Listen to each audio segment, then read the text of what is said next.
मैं सूरज यादव ने आपका अपनी वीडियो में स्वागत करता हूं।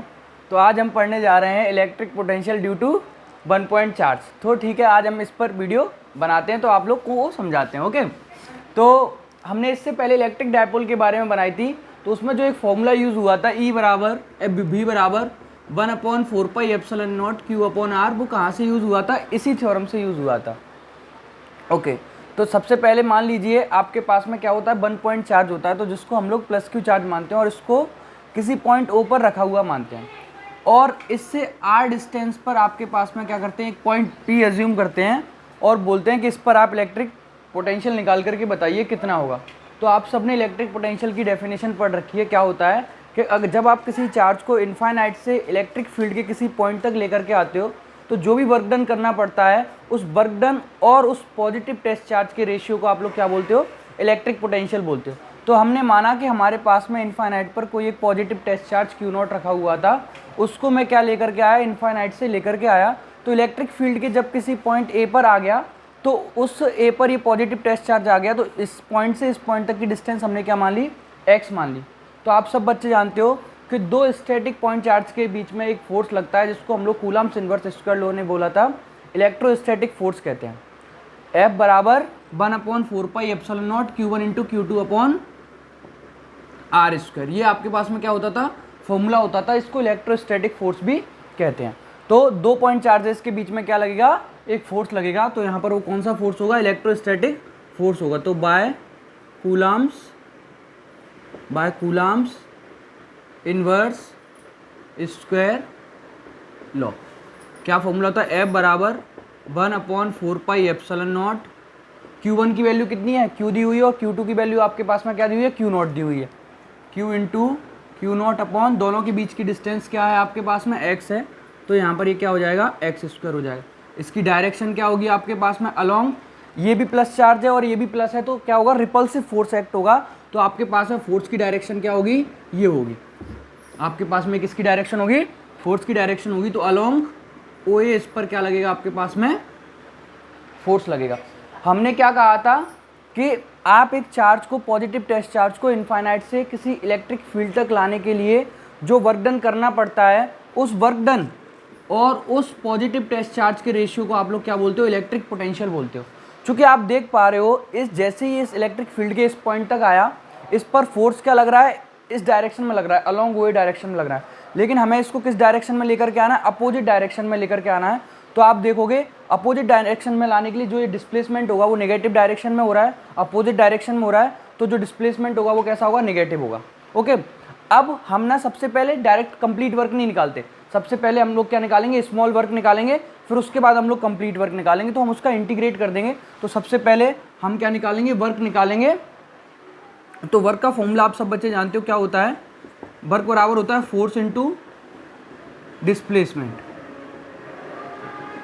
तो फोर्स कितना लग रहा है? ये F लग रहा है।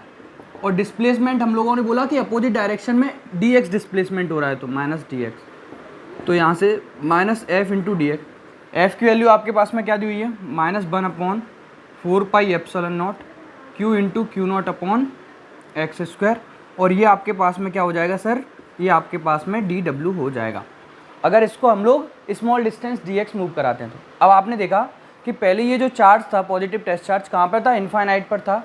और फिर ये किस पॉइंट पर लेकर के आ रहे हैं? हम लोग उसको पॉइंट P पर लेकर के आ रहे हैं। तो यहाँ से यहाँ तक की डिस्टेंस पहले इनफाइनाइट थी और फिर इसकी डिस्टेंस कितनी हो गई? R।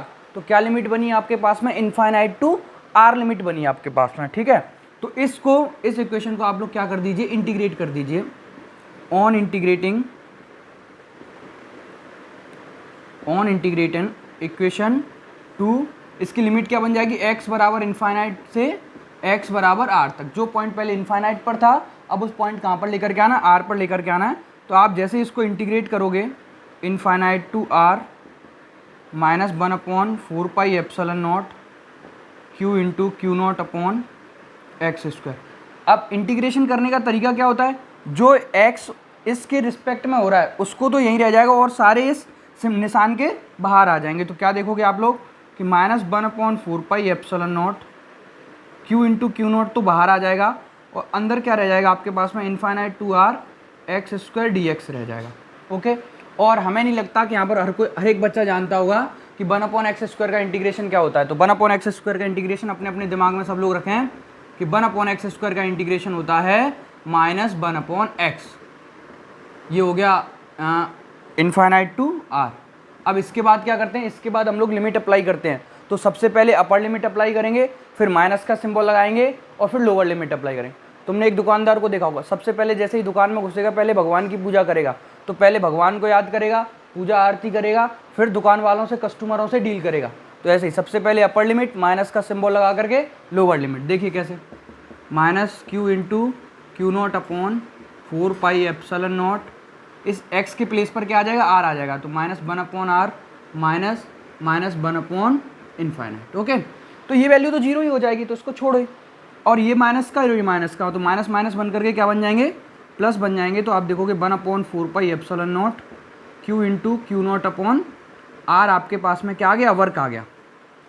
तो एक चार्ज को P पॉइंट तक लाने के लिए हमें कितना वर्क डन करना पड़ा, इतना वर्क डन करना पड़ा 1/4πε0 q इंटू Q0/r। आपने इलेक्ट्रिक पोटेंशियल की डेफिनेशन पढ़ी है, बाय डेफिनेशन ऑफ किसकी, इलेक्ट्रिक पोटेंशियल की। क्या होता है, V बराबर W/Q0। तो W की वैल्यू इस इक्वेशन नंबर 3 से क्या कर दीजिए, यहाँ पर रख दीजिए। तो 1/4πε0 q into Q0/r upon Q0।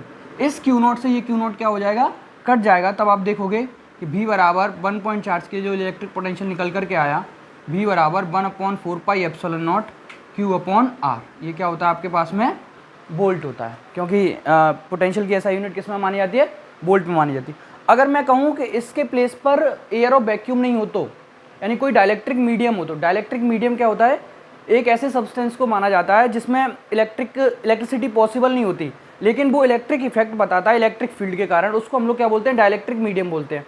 तो उस डाइलेक्ट्रिक मीडियम का क्या होता है, आपके पास में एक डाइलेक्ट्रिक कांस्टेंट होता है। तो अगर ये किसी मीडियम में रखा हुआ है, तब आपके पास में क्या फॉर्मूला बन जाएगा, 1/4πε0 के Q/r। बस कुछ नहीं करना है, ε0 के लगा देना है। तो आपके पास में क्या फॉर्मूला बन जाएगा, V बराबर 1/4πε0 के इंटू Q/r। तो ये हमने किसके कारण डेरिवेशन निकाली, ये हमने निकाली इलेक्ट्रिक पोटेंशियल ड्यू टू किस चार्ज के कारण, 1 पॉइंट चार्ज के कारण। हमने इससे पहले जो किया था वो इलेक्ट्रिक डायपोल के लिए किया था, लेकिन ये हमने किसके लिए किया है, 1 पॉइंट चार्ज के लिए। तो ऐसे कोई भी पूछ रहा है तुमसे राह चलते कि बताओ 1 पॉइंट चार्ज के लिए इलेक्ट्रिक पोटेंशियल क्या होगा, तो डायरेक्ट बोल देना 1 पॉइंट चार्ज के लिए इलेक्ट्रिक पोटेंशियल होगा V बराबर 1/4πε0 Q/r हो जाएगा आपके पास में। ठीक है, तो ये आपके पास में डेरिवेशन कंप्लीट होती है। ये पेपरों में आ सकती है, अच्छी डेरिवेशन है, पेपर एग्जामिनर की कैसी होती है, फेवरेट होती है, उसको दे देगा। और अगर आपको वीडियो अच्छी लगा करे तो आप लाइक कर दीजिएगा, और शेयर भी कर दीजिए, और सब्सक्राइब भी कर दीजिए, और अपने दोस्तों को भी भेज दिया करो। ठीक है, और हम सबलगढ़ में सेंटर नंबर 4 में पढ़ाते हैं, मोशन फिजिक्स क्लासेस के नाम से। अगर आप सबलगढ़ में और पढ़ना चाहते हैं तो आप हमसे संपर्क कीजिए। Thank you students.